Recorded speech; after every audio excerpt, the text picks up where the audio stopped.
Big boss में आए हुए बड़े बड़े कलाकार वो नहीं कर पा रहे हैं जो नोएडा से आए हुए यूट्यूबर मृदुल तिवारी कर रहे हैं। जी हाँ, आप सोच रहे होंगे कि मैं ऐसा क्यों बोल रही हूँ, क्योंकि कल का जो एपिसोड बिग बॉस की जनता और हमने देखा है उसमें मृदुल तिवारी के इंस्टेंट जवाब, उनका स्पॉन्टेनियस आंसर और उनके वन लाइनर मतलब लाजवाब थे, कमाल थे।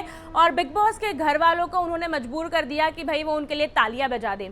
आप सब जानते हैं बीती शाम जो है कि बिग बॉस के घर में नॉमिनेशंस हुए, जहां पर जो है कि पहले तो कुनिका जी ने ही कहीं ना कहीं मृदुल को खंजर बुखाया और उसके बाद में जब मृदुल ने पलटकर जवाब दिया तो वो अदाएं जो है मृदुल की कुनिका जी को पसंद नहीं आई, क्योंकि भाई हम तो किसी के साथ धोखा कर सकते हैं लेकिन अगर कोई हमारे साथ धोखा करे तो हमें वो एक्सेप्टेबल नहीं है। जब नॉमिनेशंस की बारी आई तो वहां पर नीलम थी, तानिया थी, कुनिका थी और इन तीनों ने मिलकर जो है कि मृदुल को वोट आउट किया, यानी कि उन्हें नॉमिनेट किया।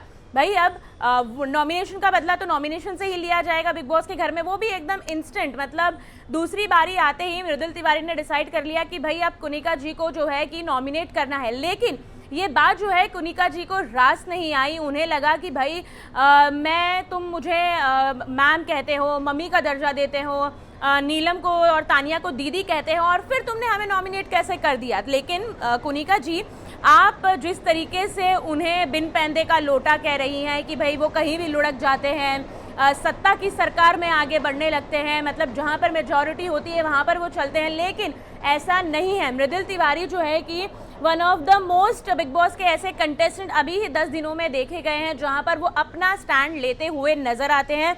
वो अपनी बात रखते हैं और अपनी बात बड़ी ही सटीक तरीके से रखते हैं, यानी कि उनका पॉइंट ऑफ व्यू जो है वो काफ़ी स्ट्रेट फॉरवर्ड होता है। वो बातों को घुमाते नहीं हैं और ना ही दूसरों की बातों में आते हैं।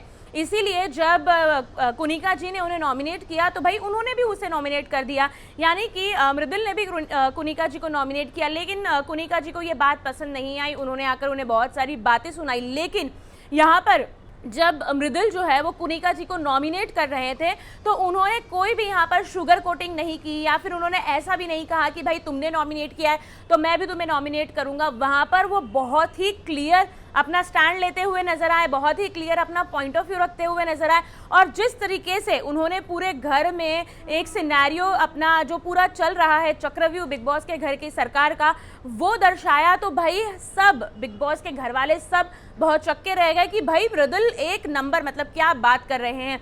उसके बाद जब वो नॉमिनेशन की प्रक्रिया खत्म करके बाहर आए तब भी उन्होंने अपने वन लाइनर्स जो है कुनिका जी को ताने मारे, लेकिन बड़े सही, क्योंकि जिस तरीके से वो उन्हें अपना बेटा कहती हैं या फिर अब तक का उनका बॉन्ड बहुत अच्छा था। लेकिन जैसे ही नॉमिनेट करने की बारी आई तो नीलम और तानिया तो उनकी अपनी है, बचा कौन? मृदुल तिवारी। तो मृदुल तिवारी को तो नॉमिनेट करना बनता है, लेकिन यही जब पूरा खेल उन पर उल्टा पड़ गया तो वो चीज़ उन्हें पसंद नहीं आई। उसके बाद उन्होंने काफ़ी उन्हें सुनाने की कोशिश की, लेकिन मृदुल ने जिस तरीके से अपने घर में, बिग बॉस के घर में इस गेम को वो खेल रहे हैं, समझ रहे हैं, बड़ी समझदारी से वो बिग बॉस का गेम जो है वो खेलते हुए नजर आ रहे हैं। फिलहाल तो बिग बॉस की रेस में एकमात्र ऐसे कंटेस्टेंट बन रहे हैं जो लंबी रेस का घोड़ा नजर आ रहे हैं, क्योंकि जिस तरीके से उनका गेम है वो काफ़ी फ़नी बातें करते हैं, काफ़ी स्पॉन्टेनियस उनके वन लाइनर्स होते हैं, लेकिन समझदार भी उतने हैं।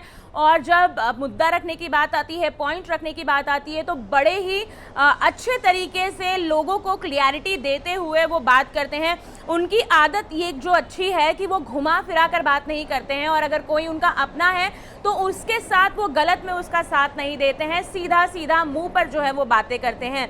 आपको मैं बता दूं कि मृदुल तिवारी जो है कि एक यूट्यूबर है और वो ऐसी ही फनी स्किट्स बनाते हैं और अगर आप उनका पेज जाकर देखेंगे तो उनकी फ़ैन फॉलोइंग बहुत ही ज़्यादा बढ़िया है, मिलियंस में उनको व्यूज़ आते हैं, हालांकि उनका कंटेंट भी बड़ा अच्छा है।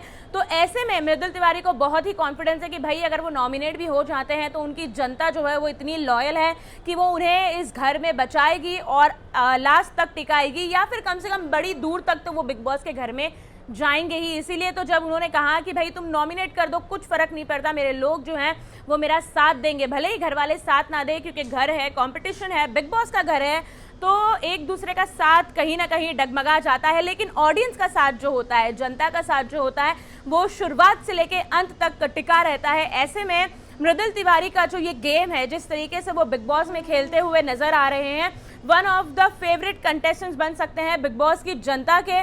और उनका गेम जो है लोग आगे देखने के लिए काफी उत्सुक है, क्योंकि वो बहुत अच्छा बिग बॉस के घर में खेलते हुए नजर आ रहे हैं। शहबाज बदिशा के साथ भी जब वो स्टेज शेयर कर रहे थे, वहां पर भी काफी समझदारी वाली बातें कर रहे थे, और वही चीज जो है उन्होंने बिग बॉस के घर में अब 10 दिनों में पकड़ कर रखी है। यानी कि मृदुल तिवारी आपको बहुत ही एंटरटेन करने वाले हैं। क्या लगता है आपको? क्या आपको मृदुल तिवारी का गेम समझ आ रहा है, पसंद आ रहा है? हमें कमेंट करके जरूर बताएं, और ऐसे ही बिग बॉस की अपडेट्स के लिए हमारे शो को फॉलो करना ना भूलें।